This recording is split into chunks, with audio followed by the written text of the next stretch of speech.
Hello बच्चों, welcome to our channel electric physics by विकेगर।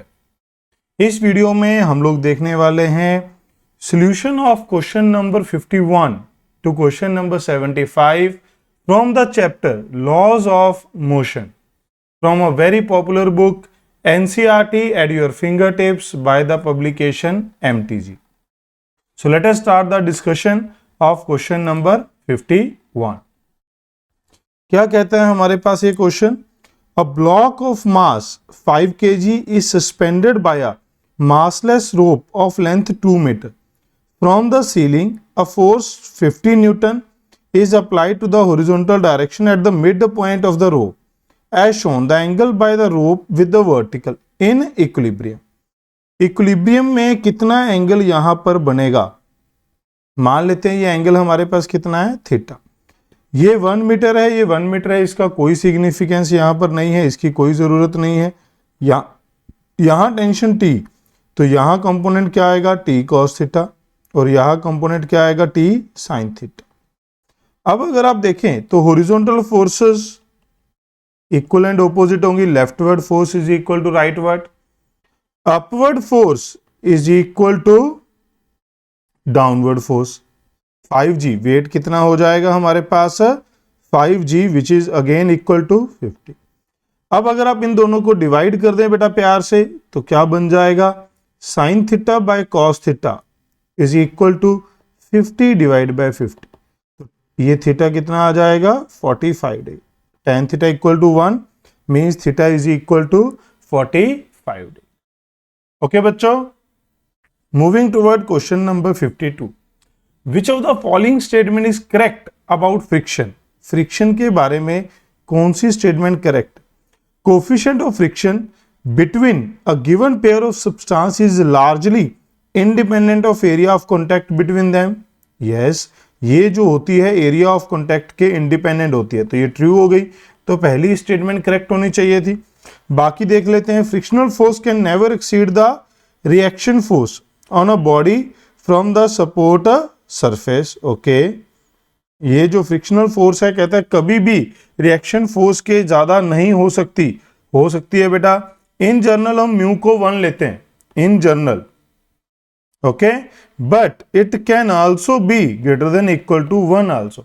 उस case में फ्रिक्शन नॉर्मल से ज्यादा हो सकती है, तो ये रॉन्ग हो जाएगा। Rolling friction is only slightly smaller than the sliding friction. जो रोलिंग फ्रिक्शन है वो काफी ज्यादा कम होती है, थोड़ा सा फर्क नहीं होता बेटा। इसने कहा है कि बिल्कुल हल्का सा फर्क होता है, नहीं, बहुत ज्यादा फर्क होता है, तो ये भी इनकरेक्ट हो जाएगा। Main source of friction is irregularity of the surface in contact. Main source जो ये कहा गया था हमारे पास जो क्लासिकल थ्योरी थी, मॉडर्न थ्योरी कहती है द फ्रिक्शन का मेन कॉज क्या है, इंटरमोलिकुलर फोर्सेस बेटा। ओके, तो उम्मीद है ये आपको समझ में आया होगा। Question number 53, identify the correct statement. फिर से करेक्ट बताना है। Static friction depend on the area of contact, ये फॉल्स हो जाएगा। काइनेटिक फ्रिक्शन डिपेंड, फॉल्स हो जाएगा। Coefficient of static friction does not depend on the surfaces in contact, false हो जाएगा। Coefficient of kinetic friction is less than coefficient of static friction, ये correct हो जाएगा। हम सबको पता है म्यू के जो है वो म्यू एस से छोटा होता है। Which of the following is self adjusting force? Theoretical questions हैं बेटा। देखिए, स्टैटिक फ्रिक्शन होती है। Which one of the following can also act as lubricant? ये क्वेश्चन थोड़ा सा बच्चों को कंफ्यूज करता है। आयरन फीलिंग, पॉलिश, ये तो नहीं होगा। इन दोनों को ही आप as a lubricant in the machine use कर सकते हैं, flow water through the machine. But वो जो वाटर है उसकी कुछ लिमिटेशंस भी हैं कि वो हमारे पास जो है रस्टिंग क्रिएट कर सकता है। इस वजह से जो flow of compressed air, purified air है, इसको बेटर लुब्रिकेंट की तरह यूज किया जा सकता है इन मशीन पार्ट्स। दो मशीन पार्ट्स के बीच में अगर आप एक कंप्रेस्ड एयर को पास कराएंगे, बात समझ रहे हैं, तो वो इनके बीच में एक हल्के से गैप की तरह काम करेगा, and that would be a very good lubricant. Okay, तो better option is D. Question number 56, a girl press her physics textbook against the rough vertical wall with her hand. The direction of frictional force on the book. ये wall है बच्चों, wall के ऊपर एक लड़की ने एक book को पकड़ रखा है ऐसे, बात समझ रहे हैं। अगर ये हमारे पास एक बुक है, इस गर्ल ने फोर्स ऐसे लगाई, इस बुक का वेट इसे नीचे की तरफ लेके जाने की कोशिश करेगा, तो दीवार के साथ कौन सी फोर्स है जो इसे स्टिक करने में हेल्प करेगी? फ्रिक्शन, क्योंकि नॉर्मल लगेगी ऐसे बेटा। तो इस फ्रिक्शन की वजह से ये जो वॉल है, ये जो बुक है, ये वॉल के साथ इक्विलिब्रियम में पड़ी रह सकती है। ओके बच्चों, तो फ्रिक्शन किधर लगेगी? Up. A car accelerate on a horizontal road due to the force exerted by. Car क्यों एक्सेलरेट होती है? कार एक्सेलरेट होती है, अगर आप व्हील को ध्यान से देखें बेटा, कई बार बच्चा कह सकता है सर जो इंजन ने फोर्स लगाई उसी की वजह से। प्राइमरी हम ये कह सकते हैं कि हमने इंजन को फोर्स दी तभी जाके हमारे पास एक्सेलरेशन का कॉज जनरेट हुआ। बट अगर ये हमने इंजन को फोर्स दी, उसने व्हील रोटेट किया, अगर ये सरफेस स्मूथ हो, अगर ये सरफेस स्मूथ हो बेटा, तो क्या स्मूथ सरफेस पे इसको आगे की तरफ पुश मिल पाएगा जिसकी वजह से ये चले? नो। तो ये चलेगी किसकी वजह से? जो इंजन है वो किसको रोटेट कराएगा? व्हील को। बट ये आगे की तरफ कौन सी फोर्स की वजह से चलेगी? फ्रिक्शन। क्योंकि जैसे ही व्हील इसके ऊपर रोटेट होने की कोशिश करेगा, स्लिप होने की, तो फ्रिक्शन आगे लगेगी, जिसकी वजह से कार आगे की तरफ एक्सेलरेट होगी बच्चों। बात समझ रहे हैं? तो मेन कॉज जिसकी वजह से गाड़ी एक्सेलरेट होती है हॉरिजॉन्टल रोड पे, वो है the friction between the road and the tyre. Okay बच्चों, इसी की वजह से होती है। अगर ये फ्रिक्शन ना मिले तो आप जितना मर्जी एक्सेलरेटर घुमाते रहें, कार यहां स्किड करती रहेगी, but it will not accelerate. Okay, question number 58 बच्चों क्या कहता है, ध्यान से देखिएगा। कहता है block of mass m rest on rough inclined plane, coefficient of friction between the surface and the block at what angle inclination, at what angle of inclination the plane the block will just start to slide down। Angle of repose पूछ लिया है बेटा, ये angle theta horizontal के साथ, just slide down, just begin के case में forward force जो होती है वो लिमिटिंग फ्रिक्शन के बराबर हो जाती है। तो mg sin theta equal to mu mg cos theta, तो tan थीटा किसके बराबर आ जाएगा बच्चों? म्यू के। सिंपल एंगल ऑफ रिपोज पूछा है बेटा और कुछ भी नहीं। ये एंगल क्या कहलाता है? Angle of repose at which block just begin to slide. Question number 59, ये देखिए बेटा, यहां पर अब हमारे पास इसका न्यूमेरिकल पार्ट शुरू होता है। आपने देखा है जब भी कोई टॉपिक शुरू होता है तो उसके ऊपर बेस्ड पहले कुछ थ्योरेटिकल क्वेश्चन होते हैं 5, 7, 10, उसके बाद फिर उसका न्यूमेरिकल पार्ट शुरू हो जाता है। तो ऐसा ही फ्रिक्शन के साथ है। पहले जो हमारे पास 7 क्वेश्चंस थे that were theoretical, now this is numerical question. Let us see how to solve.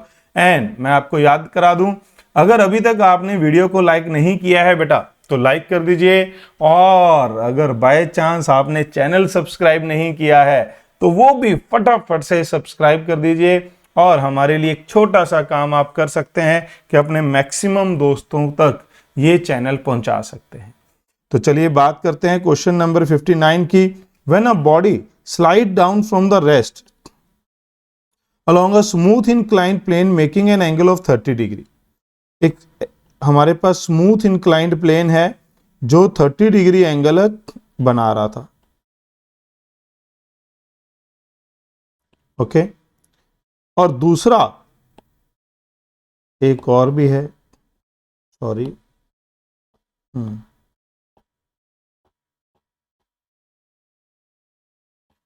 तो कहता है it takes 20 second to slide down, यहां तक पहुंचने के लिए।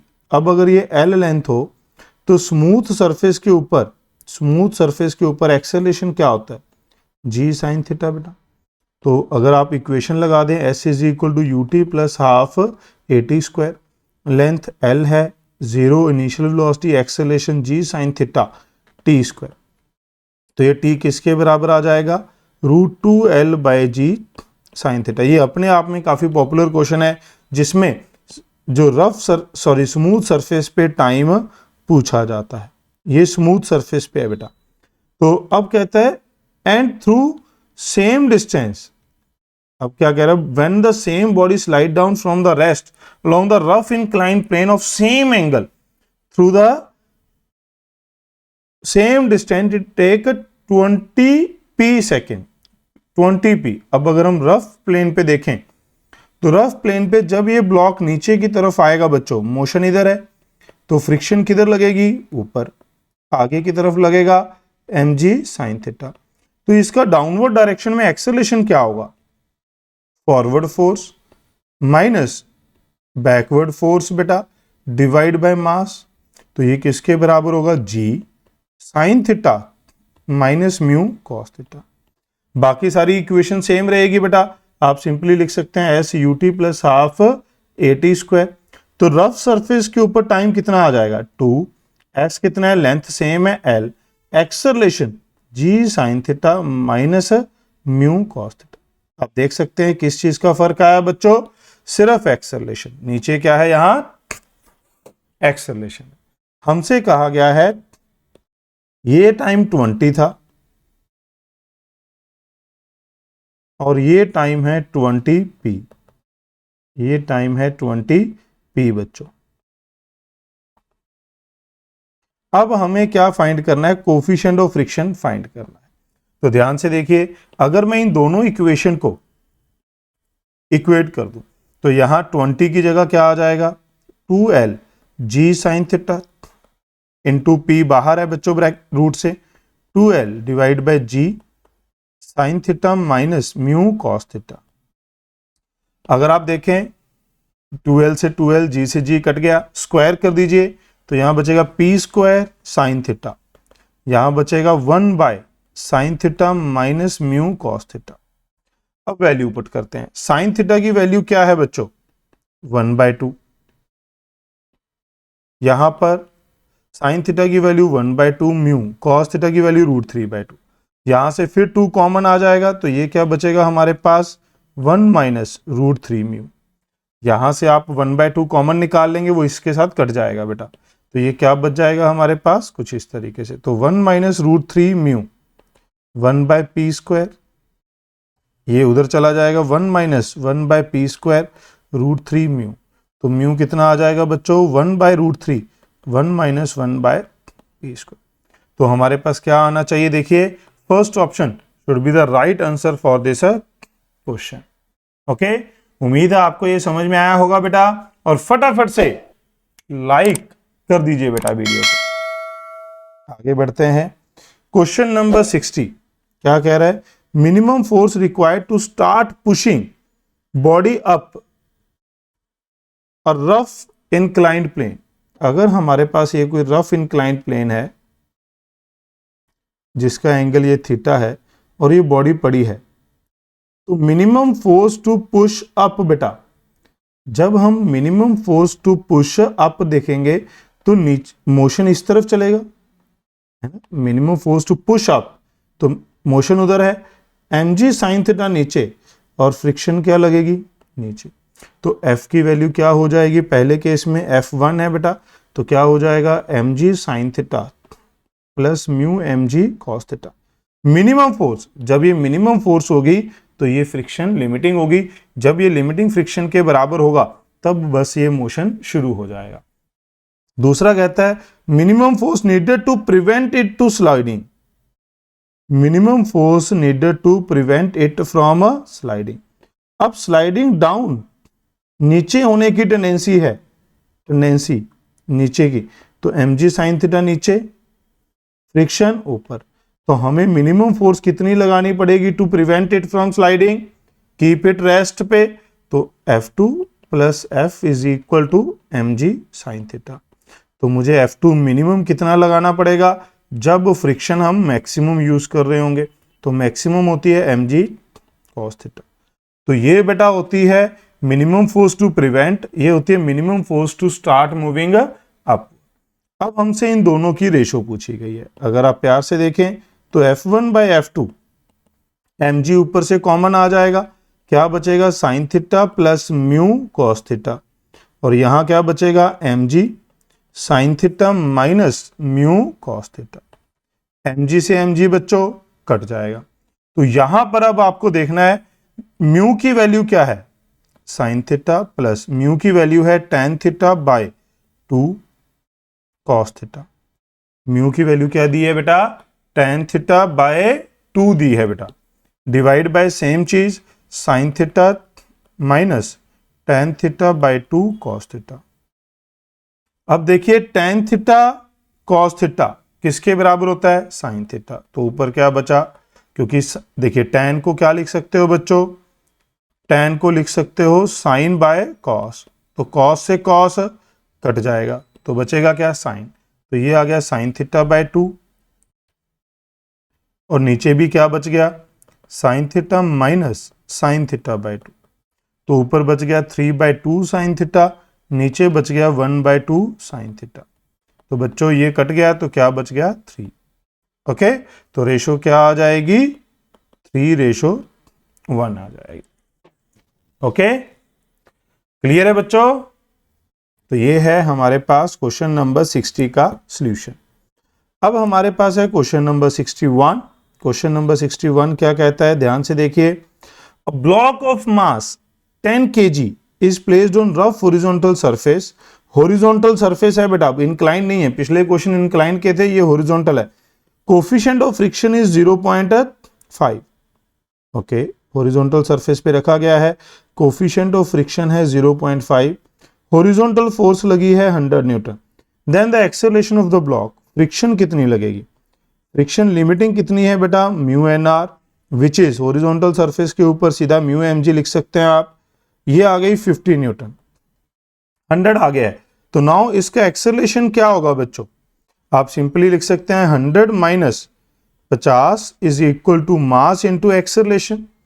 नेट फोर्स क्या हो गई, 100 माइनस 50, दोनों ऑपोजिट है, 100 minus 50 is equal to mass into acceleration. तो एक्सेलरेशन आएगा 5 मीटर पर सेकेंड स्क्वायर।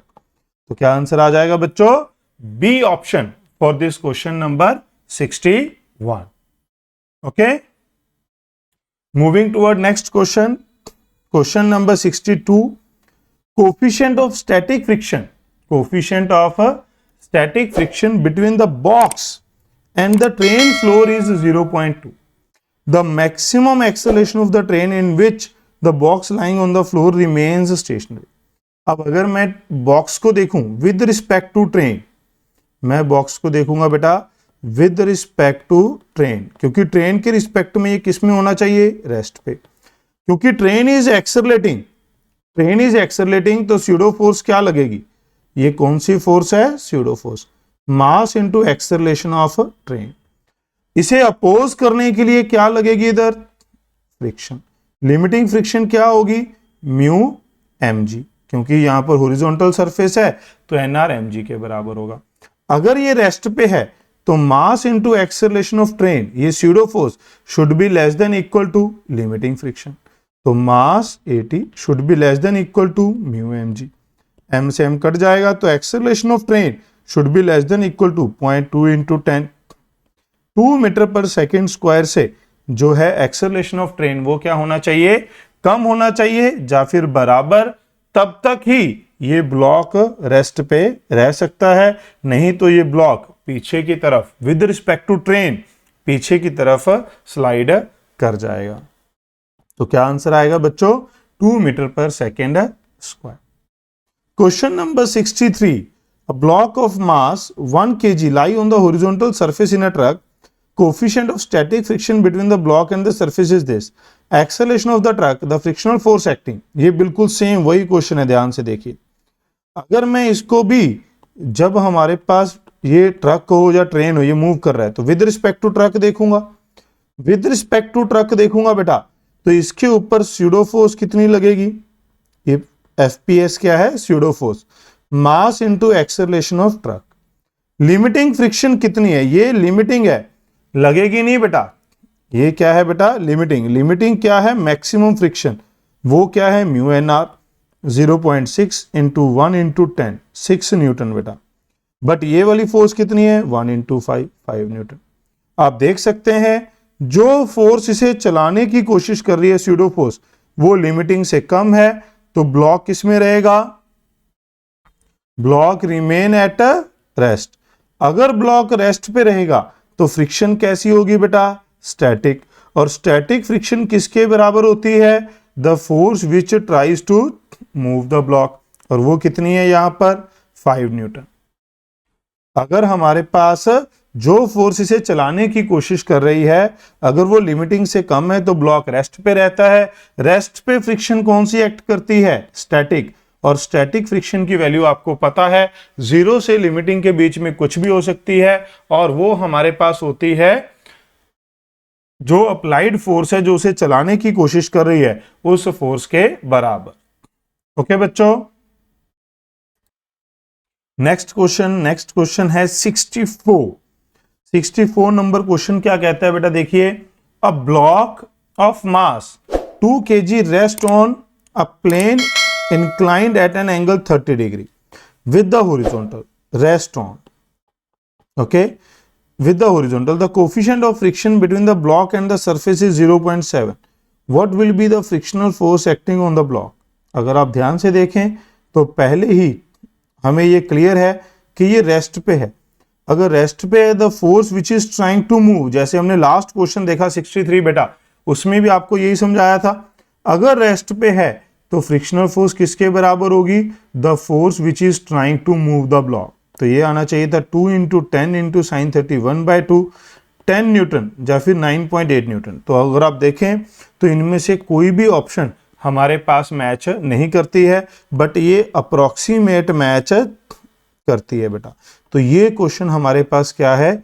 इनकरेक्ट क्वेश्चन है, कोई भी ऑप्शन मैच नहीं करती। फिर भी हम इस चीज को चेक कर लेते हैं। अगर आप देखें, चलो ये हमारे पास हो गई, ये स्टैटिक है तो ये लिमिटिंग से कम होनी चाहिए थी बेटा, इससे कम वाली वैल्यू सिर्फ एक ही दी है। तो बाय चांस ऐसा हो कि भाई इसने यहां पर रेस्ट वर्ड गलत यूज कर दिया हो, तो हमें एक बार लिमिटिंग फ्रिक्शन चेक कर लेनी चाहिए। तो लिमिटिंग फ्रिक्शन होती है म्यू mg cos थीटा। अब वैल्यू पुट करेंगे 0.7, 2 × 10 cos √3/2, ये कट जाएगा, तो ये बचा 7 × 1.7, 9, 11.9 न्यूटन। अगर आप देखें तो ये हमारे पास क्या है? लिमिटिंग फ्रिक्शन है, और बुक में इसी का यही आंसर दिया हुआ है।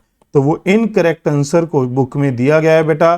डोंट वरी, अगर आपने आंसर ये निकाला है तो you have a very good concept, आपको बिल्कुल चिंता करने की जरूरत नहीं है। इस बुक में इस क्वेश्चन का आंसर गलत दिया गया है। ओके, आप करेक्शन कर सकते हैं। यहां पर आप सिर्फ 10 न्यूटन कर लीजिए, ये हटा दीजिए, यहां पर सिर्फ आप क्या कर लीजिए? 10 न्यूटन।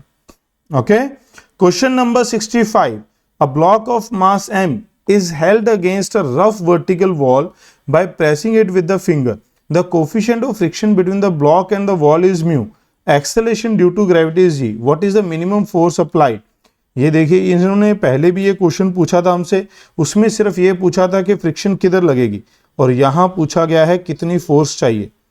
अगर आपने यहां फोर्स F लगाई बच्चों, तो यहां से नॉर्मल भी क्या मिलेगा? नॉर्मल होता है perpendicular to the surface in contact, तो ये नॉर्मल हो गया। नीचे की तरफ कौन सी फोर्स है जो इसे मूव कराने की कोशिश करेगी? वो है वेट। इसे ऊपर की तरफ रखने की कोशिश कौन करेगा? फ्रिक्शन। तो ये अगर हम चाहते हैं what is the minimum force applied to hold the block, अगर मुझे इस ब्लॉक को होल्ड करना है, टू होल्ड ब्लॉक बच्चों, तो फ्रिक्शन कैसी होनी चाहिए? स्टैटिक। फ्रिक्शन कैसी होनी चाहिए? स्टैटिक। तो स्टैटिक फ्रिक्शन किसके बराबर होती है? mg। तो mg किसके बराबर आ जाएगा? Static friction which is less than equal to limiting. तो mg किससे छोटा होना चाहिए बेटा? लिमिटिंग फ्रिक्शन, वो होती है म्यू nr। और हॉरिजॉन्टल डायरेक्शन में देखा जाए तो nr किसके बराबर है? f के। तो यहां पर क्या आ जाएगा? mg should be less than equal to f। तो f किससे बड़ा होना चाहिए बच्चों? mg/μ से बड़ा होना चाहिए। तो f किससे बड़ा होना चाहिए? mg/μ से बड़ा होना चाहिए। तो मिनिमम फोर्स कितनी चाहिए? mg/μ। मिनिमम फोर्स कितनी चाहिए बच्चों? mg/μ। ओके तो बच्चों अब अभी आपने देखा कि हमने 65 क्वेश्चन तक सॉल्व कर दिए हैं, नेक्स्ट है 66। बट स्टिल अगर आपको वीडियो देखकर किसी क्वेश्चन में सॉल्यूशन में कोई कंफ्यूजन रह जाती है, आपके मन में कोई डाउट अभी भी रह जाता है, तो आप हमारे जो टेलीग्राम चैनल जिसका लिंक डिस्क्रिप्शन पे दिया है उसको ज्वाइन करके अपना डाउट पूछ सकते हैं। I will try my maximum, I will try my best to resolve your doubt. Okay, question number 66। A trolley of mass 20 kg is attached to the block of mass 4 kg. ये दिखाया गया है। If the coefficient of kinetic friction is this, then the acceleration of the trolley and the block. अगर आप देखें यहां पर zero वाली ऑप्शन कोई नहीं है, इसका मतलब एक्सेलरेशन तो होगा। एक्सेलरेशन कितना मान लेते हैं, a।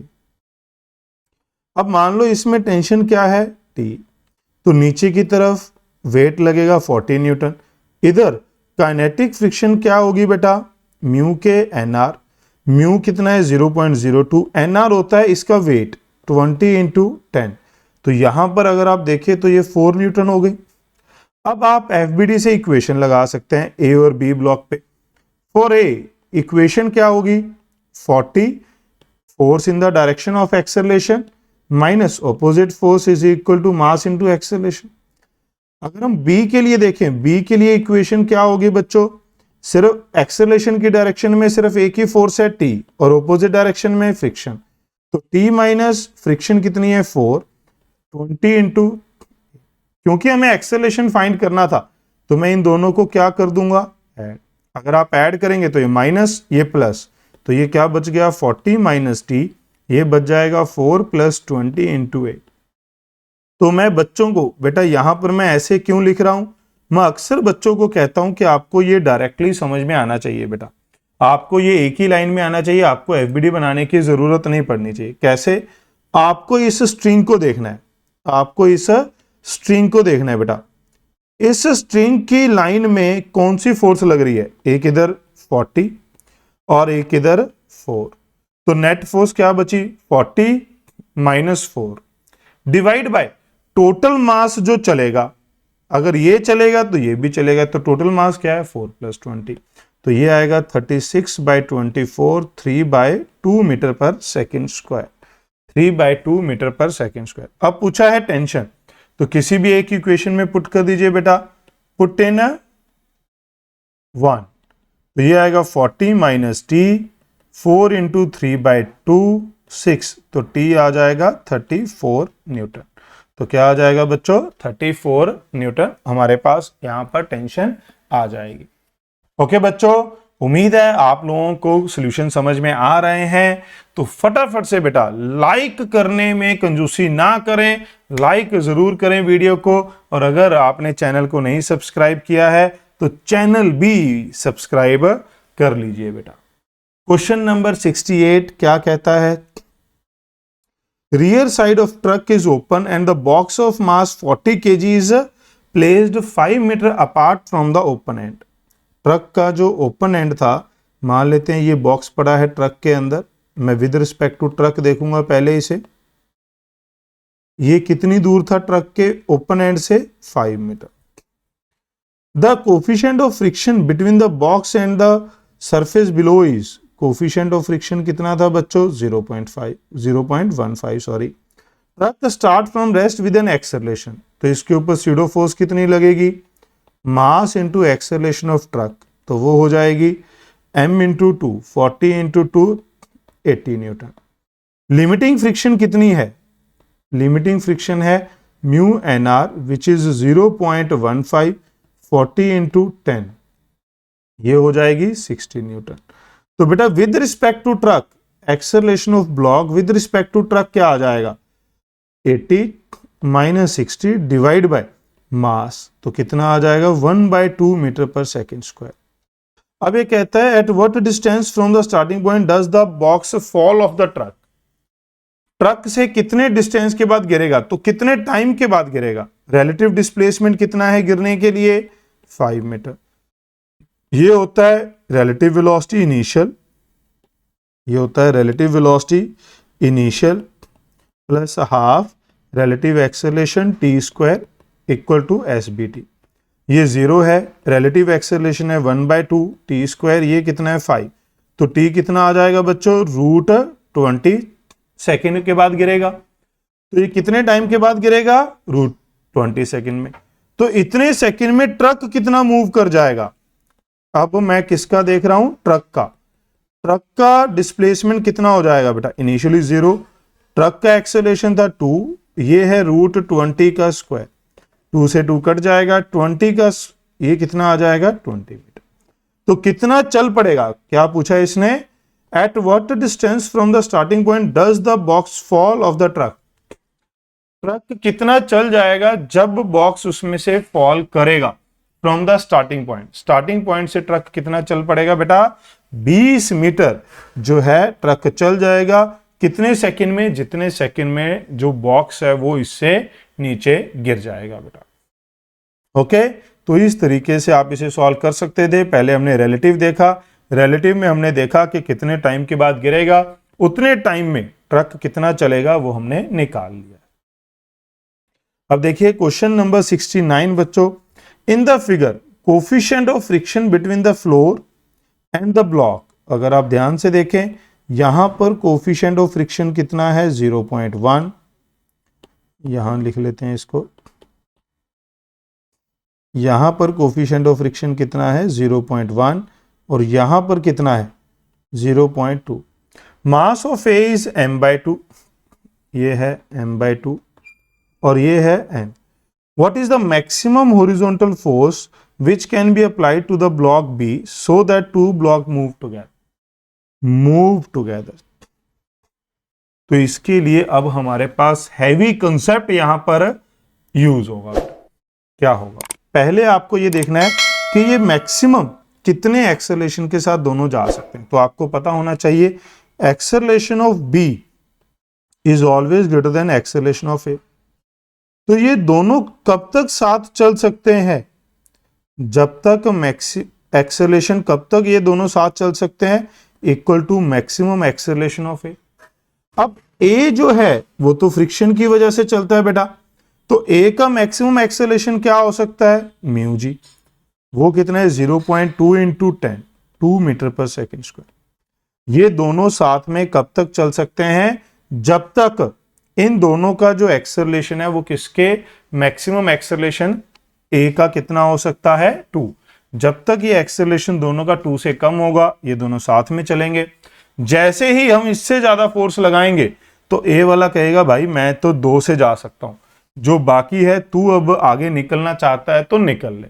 क्योंकि जिस पे हम फोर्स लगाते हैं ये कंसेप्ट होता है, ये क्लास में आपको बताया जाता है कि जिस पे हम फोर्स लगाएंगे उस ब्लॉक का एक्सेलरेशन दूसरे ब्लॉक के कंपैरेटिवली जा तो ज्यादा होगा या फिर बराबर होगा। तो यहां पर ये पॉइंट सबसे ज्यादा इंपॉर्टेंट है। अगर ये दोनों साथ में चलेंगे तो मैक्सिमम कितने एक्सेलरेशन तक जा सकते हैं, 2 मीटर पर सेकेंड स्क्वायर तक दोनों साथ में जा सकते हैं। अब हमें ये तो पता चल गया, अब हमें निकालनी थी ये फोर्स।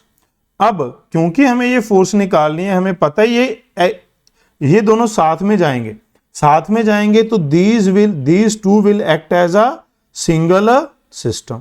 ये दोनों एक सिंगल सिस्टम की तरह काम करेंगे। Both move together with the maximum acceleration कितना जा सकते हैं 2। तो ये एक सिंगल सिस्टम की तरह काम करेंगे। सिंगल सिस्टम बन गया तो मास हो गया बेटा इसका, इस सिंगल सिस्टम का मास कितना हो जाएगा, 3m/2। Force F। Maximum acceleration कितना हो सकता है दोनों का एक साथ चलने के लिए, 2। मैक्सिमम एक्सेलरेशन कितना हो सकता है दोनों का, 2। फ्रिक्शन कितनी लगेगी, फ्रिक्शन लगेगी μnr। म्यू कितना दिया है लोअर सरफेस का 0.1। nr कितना है 3m/2 इंटू जी, तो ये आ गया 3m/2। जी की वैल्यू पुट कर दी, ये आ गया 10। तो हमारे पास अब इक्वेशन क्या बनेगी, F minus mu nr is equal to 3m/2a। Value put कर देंगे F, ये कितना बन गया बच्चों, जी की फॉर्म में ही रखना था। यहां पर अगर आप ऑप्शंस को ध्यान से देखें जी की फॉर्म में रखना था तो इसको ऐसे ही रखेंगे तो ये क्या बन जाएगा 0.15 mg। तो ये है 0.15 mg। ये कितना हो जाएगा 3/2 m। ए की वैल्यू को क्या लिखा जा सकता है यहाँ पर g/5, तो इसको लिख दिया g/5। तो ये आ गया 0.3 mg, है ना। तो f कितना आ जाएगा 0.3 mg प्लस 0.15 mg, तो कितना हो जाएगा बच्चों 0.45 mg हो जाएगा, जो मैक्सिमम फोर्स लग सकती है जब तक ये दोनों साथ में चलेंगे। ओके, तो इस क्वेश्चन को फिर से देख लीजिए बेटा। अगर ये दोनों साथ में चलेंगे तो इस दोनों का कंबाइंड एक्सेलरेशन कितना हो सकता है, जितना ए का मैक्सिमम एक्सेलरेशन है। ए का मैक्सिमम एक्सेलरेशन होता है म्यू जी, तो वो 2 हो जाएगा। फिर हमने दोनों को एक कंबाइंड सिस्टम मान लिया और हमने मैक्सिमम फोर्स की वैल्यू निकाली। ओके, उम्मीद है ये आपको समझ में आया होगा बेटा। तो फटाफट से आप वीडियो को लाइक कर दीजिए और चैनल को सब्सक्राइब करिए, अपने मैक्सिमम दोस्तों के साथ शेयर करिए। एंड जो मोस्ट इंपॉर्टेंट बात है, अगर आपको सॉल्यूशन में से कोई भी डाउट रह जाता है फिर भी कि सॉल्यूशन सर आपने किया, हमें समझ में आ गया, बट एक पॉइंट नहीं समझ में आया आपने कैसे लिखा है, तो आप हमारे टेलीग्राम चैनल पे ज्वाइन कर सकते हैं, जिसका लिंक डिस्क्रिप्शन में दिया गया है। क्वेश्चन नंबर 70 क्या कहता है, 2 blocks A and B of mass 10 kg, 15 kg are placed in contact with each other.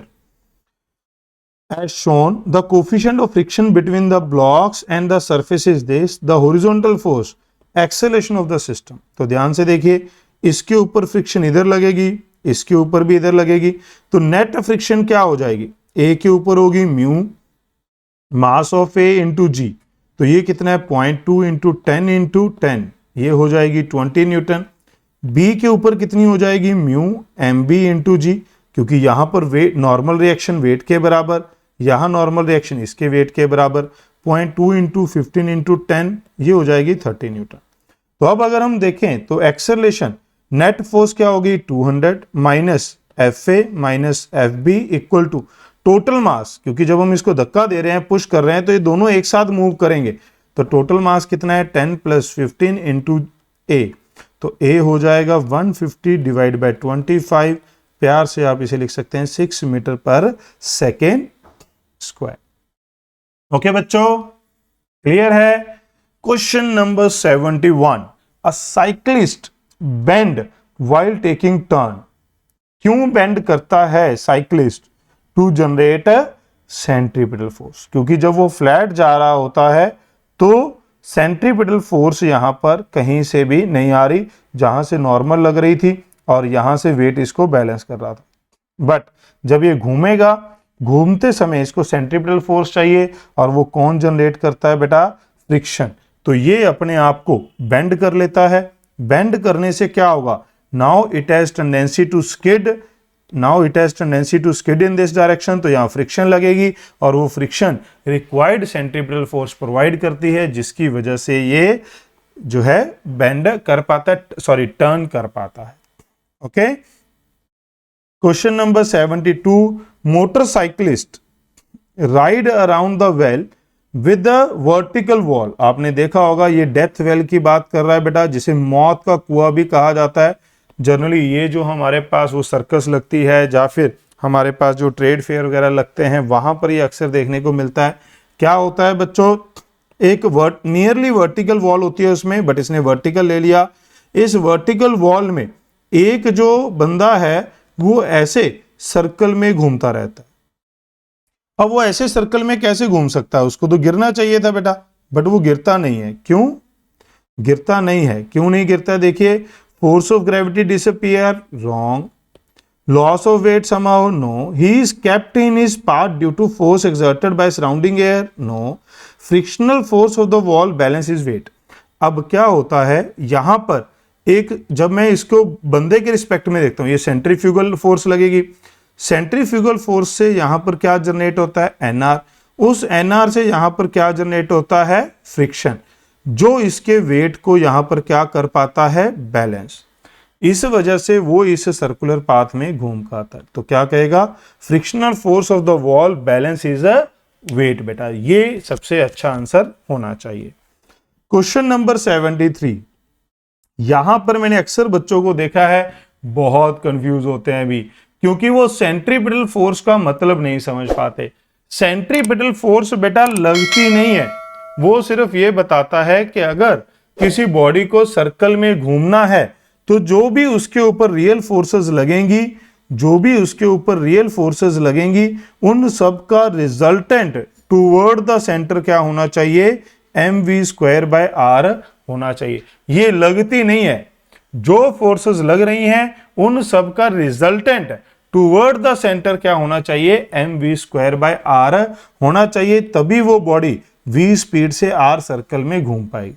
तो अब यहां पर क्या कहता है, one end of the string is connected to the particle and other is small peg in a horizontal circle। horizontal circle में ये घूम रहा है बेटा, यहां पर ये स्ट्रिंग इसके साथ अटैच थी और ये बीच में कहीं पैग, पैग मतलब नेल टाइप, ओके। तो if the particle moving in a circle with speed v speed से घूम रहा है बेटा, net force on the particle directed toward the centre is, centre की तरफ सिर्फ और सिर्फ एक ही फोर्स लगेगी, that is tension in the string. This tension will provide required centripetal force for the rotation. Force कौन सी लगती है, सिर्फ और सिर्फ टेंशन। तो कौन सी फोर्स लगेगी बेटा, toward the centre, tension. This tension provide the centripetal force required to move in the circle. समझ रहे हैं बेटा, एक्टिंग फोर्स कौन सी है, टेंशन। बट ये टेंशन कितनी होनी चाहिए, mv²/l के बराबर होनी चाहिए, सच दैट ये v स्पीड से l रेडियस में घूम पाए। ओके, क्लियर है। क्वेश्चन नंबर 74 बच्चों, 74 हमारे पास क्या कहता है, mass of bicycle rider along with the bicycle is 100 kg। He want to cross over a circular turn of radius this with speed this. If the coefficient of friction between the tire and the road is this, the frictional force required by the rider to cross। जो frictional force होती है that provide the centripetal force बेटा, centripetal force provide करती है। तो centripetal force क्या होगी, mv²/r, 100 into 10 का स्क्वायर डिवाइड बाय 100, तो ये हो जाएगा 100 न्यूटन। अब अगर आप ध्यान से देखें तो कोई भी ऑप्शन नहीं है, इसका मतलब ये भी हमारे पास क्या है, इनकरेक्ट क्वेश्चन है। तो आप देख सकते हैं इस वीडियो में अक्सर हमारे पास फिंगर टिप्स में क्वेश्चन में करेक्शन नहीं होती, बट काफी सारे चैप्टर हैं जिसमें दो तीन क्वेश्चंस में करेक्शन है। तो वैसे ही इस चैप्टर में भी, और इसी वीडियो में 51 to 75 में हमें 2 क्वेश्चन मिल गए हैं जिनका आंसर कोई भी नहीं है, जो उसमें कोई करेक्शन होनी चाहिए। मैक्सिमम फ्रिक्शन कितनी होगी बेटा, μnr, वो कितनी होगी 0.6, nr कितना होगा, वेट के बराबर, तो ये होगा 600। तो इसने आंसर दिया हुआ है बेटा 600 दिया होगा, बट हमारे पास जो आंसर आना चाहिए था वो कितना था, 100 न्यूटन आंसर आना चाहिए था, because this is the force required to turn, but this is the maximum friction that can be act. Question number 75, a stone of mass m tied to the end of string revolve in vertical circle of radius r, net force at the lowest point of the circle directed vertically downward r। अगर आप ध्यान से देखें, एक particle circle में घूम रहा है, वर्टिकल सर्कल में घूम रहा है। अब इसके ऊपर फोर्सेस कौन कौन सी लगती हैं, इस पार्टिकल के ऊपर 2 फोर्सेस लगती हैं, एक नीचे की तरफ वेट, एक यहां टेंशन। हाईएस्ट पॉइंट पे क्या होता है बच्चों, हाईएस्ट पॉइंट पे अगर आप देखते हैं तो नीचे की तरफ वेट और नीचे की तरफ टेंशन। ये दोनों फोर्स, यहां पर इन दोनों का सम हमें सेंट्रीपिटल फोर्स प्रोवाइड करता है, यहां पर इन दोनों का सब्ट्रैक्शन हमें सेंट्रीपिटल फोर्स प्रोवाइड करता है। मैं फिर से बता दूं, mv²/r सेंट्रीपिटल फोर्स लगती नहीं है, सिर्फ जो नेट फोर्स लग रही है सेंटर की तरफ वो mv²/r के बराबर होनी चाहिए, such that body can move in that circle. इसने पूछा है net force vertically downward direction में, तो हाईएस्ट पॉइंट पे नेट फोर्स क्या है वर्टिकल डाउनवर्ड डायरेक्शन में, mg + t, लोएस्ट पॉइंट पे नेट फोर्स क्या है वर्टिकल डाउनवर्ड डायरेक्शन में, वर्टिकल डाउनवर्ड डायरेक्शन में एफ नेट देखनी है तो वो होगी mg माइनस टी बेटा, mg माइनस T1, यहां T2 लिख सकते हैं क्योंकि T1 T2 are the tension at highest and lowest point. Okay, lowest point पे T1 है और यहां पर क्या है T2। तो ये आंसर हमारे पास होने चाहिए, कॉरेस्पॉन्डिंगली आंसर आ जाएगा A option, mg minus T1 eight lowest point, highest point पे mg प्लस T2। बच्चों mv स्क्वायर बाय आर मैं फिर से बता रहा हूं लगता नहीं है, सिर्फ एक मेजरमेंट है कि अगर बॉडी को सर्कल में घूमना है तो सेंटर की तरफ नेट फोर्स कितनी होनी चाहिए, mv स्क्वायर बाय आर होनी चाहिए। तो उम्मीद है आपको ये जो सॉल्यूशंस हैं ऑफ क्वेश्चन नंबर 51 टू 75 समझ में आए होंगे। ओके बच्चों, फिर भी कोई डाउट रहता है तो आप हमारे टेलीग्राम चैनल पे ज्वाइन कर सकते हैं जिसका लिंक डिस्क्रिप्शन में गिवन है। And at the last don't forget to like share and subscribe. तो इस वीडियो में इतना ही था बच्चों, जल्द मिलेंगे नेक्स्ट पार्ट के साथ। Thanks for watching, remember to like share and subscribe, keep studying, miles to go.